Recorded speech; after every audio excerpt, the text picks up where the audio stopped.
Welcome to the dance, eJay. Is it a video game? Is it a music production software? Or is it somewhere in between? Today we're going to find out because I've got myself a copy of Dance eJay from 1997. I actually got it from the Dance eJay official website where you can download all of their software dating back to this first one from 1997. And this one cost me just under $8. So it's an absolute bargain. So the way how it works is you basically just drag loops into this timeline. You can navigate around using the left and right arrows. You've got your bars along the top. You've got your tracks down the side. You've got your browser here where you've got all the different loops that you can drag in. And then there's these categories here. At the bottom, you've got load, save, and new. And you can also choose this eraser, which will allow you to erase loops, just like on Microsoft Paint, basically, so I can just get rid of that one like that. You do have an import button where you're able to bring in your own loops, and if you stick around till the end of the video, I'm going to bring in my own loops and make a tune that's not a cheesy Euro dance track, you know? But first of all, let's have a listen to my first tune on Dance eJay.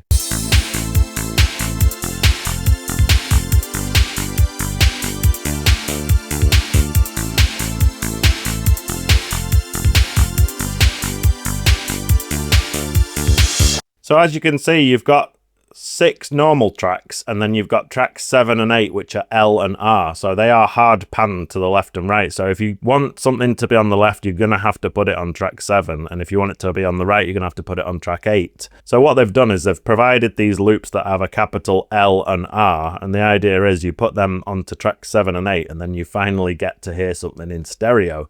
Otherwise, everything else in here is purely mono. So what I thought we could do is just start a new project and import some loops and start to put together a tune that's like in a totally different style. You might have noticed that there isn't a way of changing the BPM, so you just have to stick with the set BPM, which is 140, which is totally fine with me because I love making jungle at 140 BPM. If you want to learn how to make electronic music using a modern day software, I have an Ableton Live course which is called Ableton Live Core Foundations. In this course I take you from very beginner level all the way up to expert, and if you want to check it out, the link is in the description.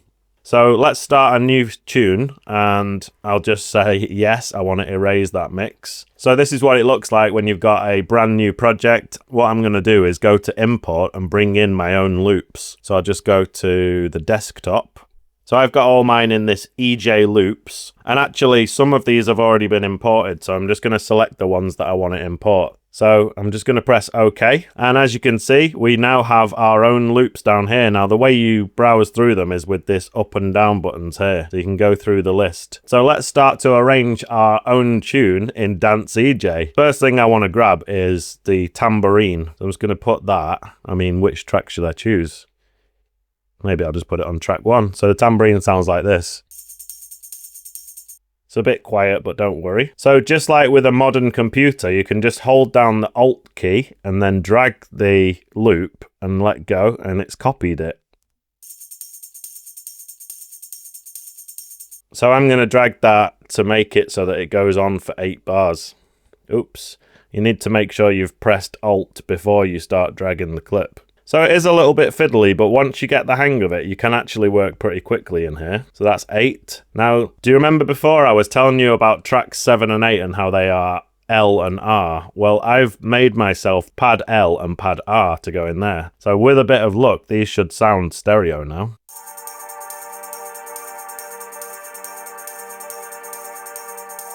More or less.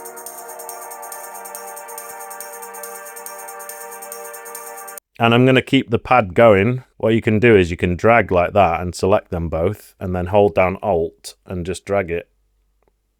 This question mark over here shows you all the keyboard shortcuts, and I was pretty impressed that a lot of them are exactly the same as we're using now. Considering this software is from 29 years ago, they've got Control and S to save your mix, Control and N for a new mix. You've got Obviously, Control and C for copy. Probably the one that surprised me the most is just being able to hold down the Alt key and then just drag stuff and copy it, because that really speeds up your workflow. By the way, guys, all of the loops that I'm using for today's project are available on my Patreon, so if you want to grab them, the link is in the description. What are we going to have here? We've got the tambourine and the pad to start with. All right, let me throw in the crash. If these samples are sounding a little bit lo-fi, the reason is because even though on the instructions it tells you that you're supposed to import your WAV files at like 16-bit 44 kilohertz, when I did that, they sounded like really slow, like half speed. And it turns out that you actually have to use 22 kilohertz WAVs. So I had to go back and convert them all to 22 kilohertz. So they're sounding a bit crunchy, but that is basically the sound of the 90s. So I'm pretty happy about that. All right, I'm missing one sound, so I'm going to import the filtered break. So once again, I'll go to C, eJay loops, filtered break. There it is. All right, let me throw that one in. How about the sitar chords?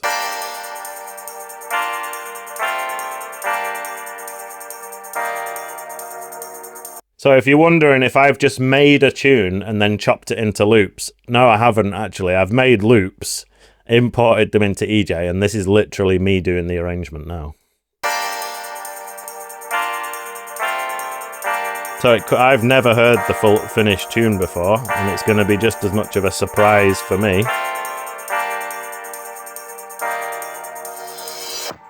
We're going to need a melody. So I've got this sitar melody that I was thinking of using for the second part of the intro. Sitar 1 and sitar 2. Let's have a listen.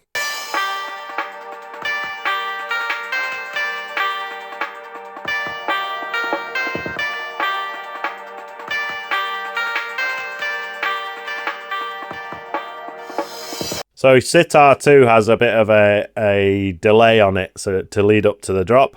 And then I've got this white noise riser to go here as well.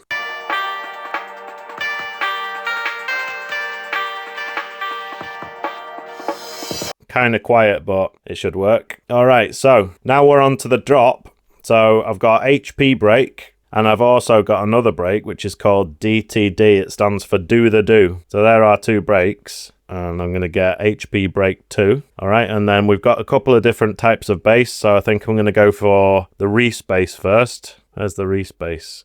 There we go. And yeah, I think with the benefit of hindsight, I think maybe track 4 should be for our crashes. So without further ado, here is my finished 140 jungle tune in Dance eJay.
If you like this kind of video and you want to see me check out more old school software, make sure you click the like button and leave a comment down below letting me know what software I should get next. And if you want to see me explore the first ever Ableton Live, check out this video here. And if you want to see me make a jungle tune in modern day Ableton, check out that one. I'm DJ Grace, thank you so much for watching, and I'll see you in the next video.